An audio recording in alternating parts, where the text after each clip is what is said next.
ډیر زیات ښه خبر. بیا چیرته ولې پاکستاني پوځیان هلاک شوي او مردار شوي دي؟ ویډیو ډیره مهمه ده، تر اخره یې وګورئ او باید یادونه وکړم چې په اخره کې ستاسو کومنټونه هم شته. د سرچینو د معلوماتو له مخې د شمالي وزیرستان په د تخیل سیمه کې د تیرو 2 ورځو راهیسې وسلوالو د پاکستاني پوځ په یو افسر سنایپر برید کړی دی چې پکې ځای په ځای وژل شوی او بل ځای بیا د پاکستاني پوځ په پوسته وسلوالو لخوا د سپکو او درنو وسلو برید شوی دی چې پکې پاکستاني ځواکونو ته یې درنه مرګ ژوبله اړولې ده.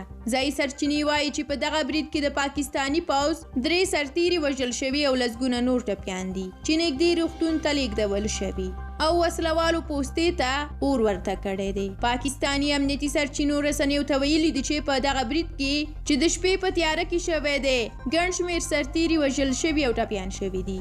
بل لور ته په میرانشاه تحصیل کې هم په پاکستاني پوځ وسلوالو 3 مختلف سنایپر بریدونه شوي چې په نتیجه کې 3 عسکر وژل شوي او ژوبل شوي دي. د تحریک طالبان پاکستان یا TTP یو ویان د دغو بریدونو مسؤلیت پر غاړه اخیستی او ادعا یې کړې ده چې لږ تر لږه 7 سرتیرو ته یې مرګ ژوبله اړولې ده او لسګونه نور یې ټپیان کړي دي. ډیره زیاته مننه چې ویډیو مو تر اخره ولیده. اوس همدا ستاسو نظرونه او کومنټونه دي چې زموږ په بېلابېلو ویډیوګانو مو موږ ته پرېښي دي. ستاسو له همکارۍ او نظرونو ډیره زیاته مننه. همدارنګه که نوي یاستئ نو چینل سبسکرایب کړئ او په دې اړه هم خپل نظریات را سره شریک کړئ. ستاسو نظرونه په راتلونکو ویډیوګانو کې هم نشروم.